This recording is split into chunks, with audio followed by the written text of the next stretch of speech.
Good morning, students. Um, Today I want to talk to you about the elements of literature. In this presentation, you'll have a lot of things I want you to make note of, take notes if you need to, because they're going to be very important throughout this semester.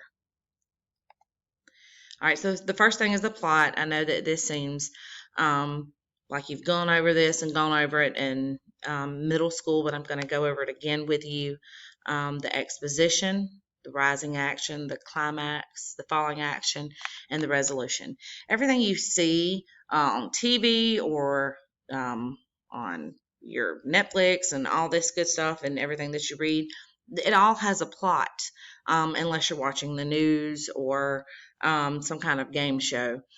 Because if we didn't have the plot, it would just be people walking around and doing nothing. And this is what makes it fun to watch or read. So first we have the setting.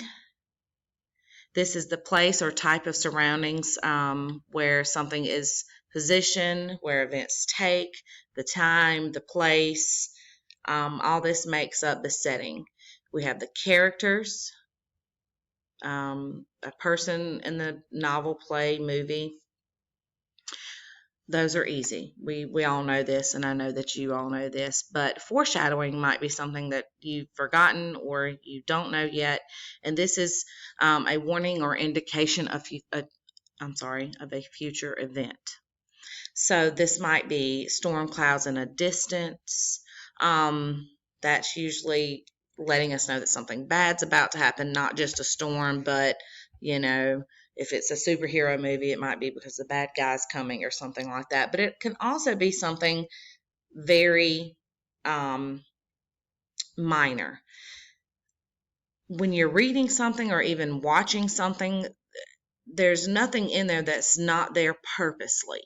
It could be just the mention of a person. There's a movie I watched once, and throughout the entire movie, the person's dad was never there. He was like a con artist. And throughout the movie, as he's doing these cons, he always talks about his dad, but his dad's never there.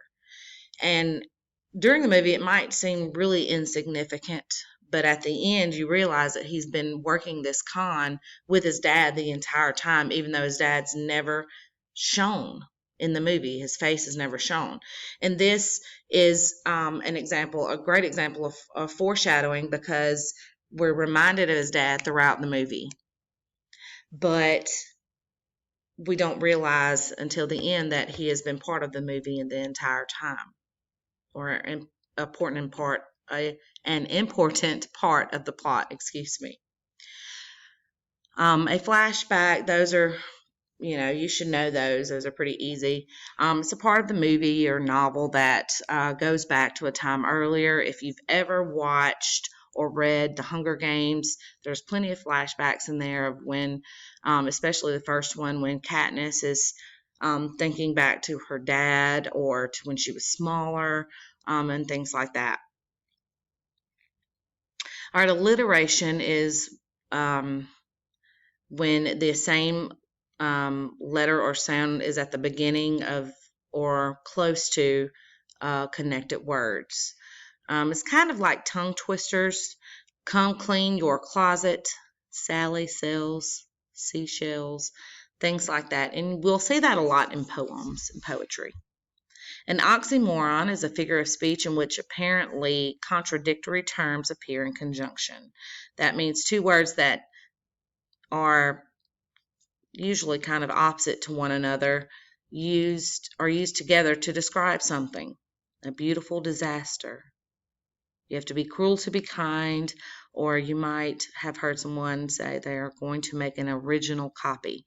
Well, why is that described? I mean, how is that an oxymoron is what I'm asking. If you're making an original copy, well, a copy can't be original, so those two contradict one another. Or you may have gone to a restaurant and ordered jumbo shrimp. Well, those are contradictory to one another because Shrimp, the definition of shrimp is small, and the definition of jumbo is very large, obviously. So you're eating something, and it's used to say that the shrimp obviously is bigger for a shrimp, but those two words are contradictory to one another, so you have a jumbo shrimp. The mood is inducing or suggestive of a particular feeling or state of mind. If you've ever read anything Edgar Allan Poe, you know that the moods of his stuff is very dark, very mysterious. And if you haven't read Edgar Allan Poe, you certainly will in this class. The mood is the way the author makes you feel about the work. Is it suspenseful? Is it scary? Is it happy?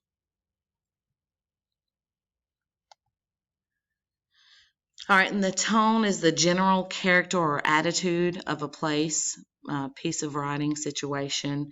It's the way the author feels about the work, or the narrator.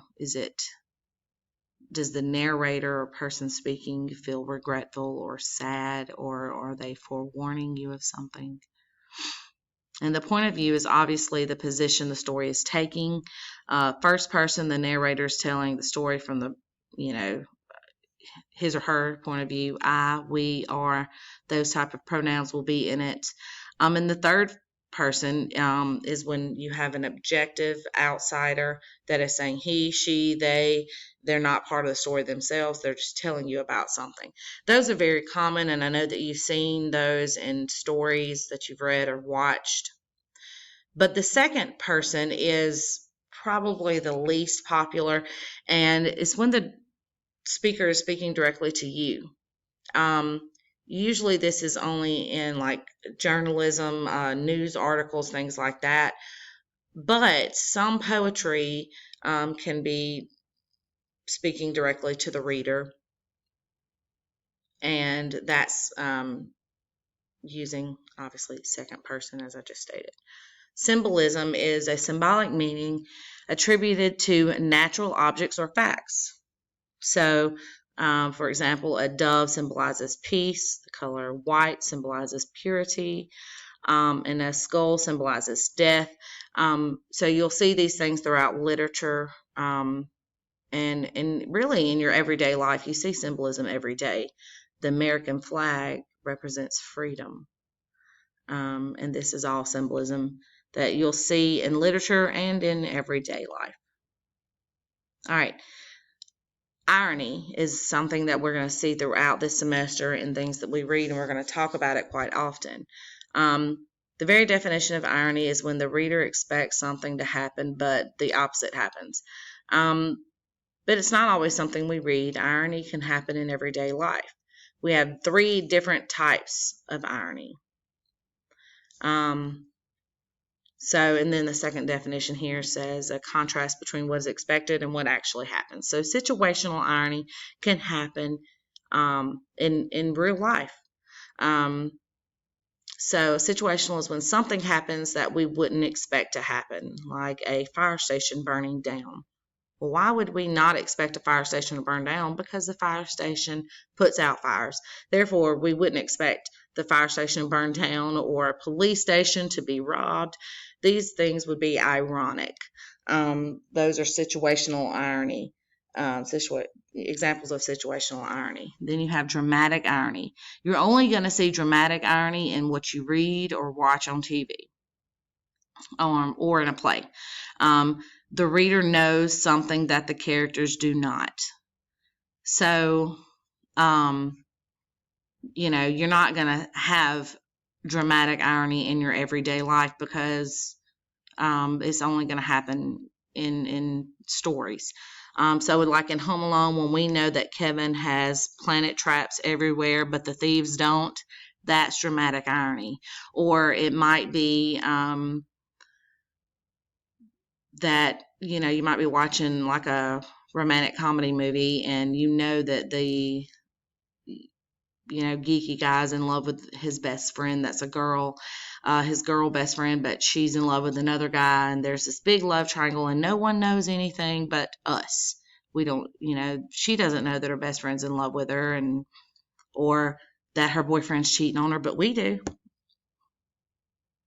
And verbal irony is what is said is different than what is meant. Um, it's kind of like sarcasm, but not quite. The example here is you tell someone to break a leg, but you really mean good luck. But a lot of people get this confused with being, you know, kind of being sarcastic to someone, I guess. But the difference in verbal irony is, sarcasm, when you use that, you mean it to, sometimes we mean it to hurt someone's feelings. For instance, if I say, oh, your hair is so cute, when I really hate it, I'm saying that to, or someone might be saying that to intentionally pinch at you or hurt your feelings. But verbal irony is just, if it's raining really bad, like the hurricanes are coming through, and I say, oh, this is just great. This is one more thing to add to 2020. 2 hurricanes. That's great. I don't really mean it's great. I'm being verbally ironic. And here's just some examples of verbal irony. It's kind of like sarcasm, but like I said, it's not. Yay, great weather. Dramatic irony. The picture here shows that we see the shark if we're watching that movie, but obviously the guy there doesn't. And situational irony. Nothing is written in stone. I think that's pretty funny because obviously the words are written into a stone. So, make sure that you know these 3 types of irony because we'll be talking about them quite often throughout the semester.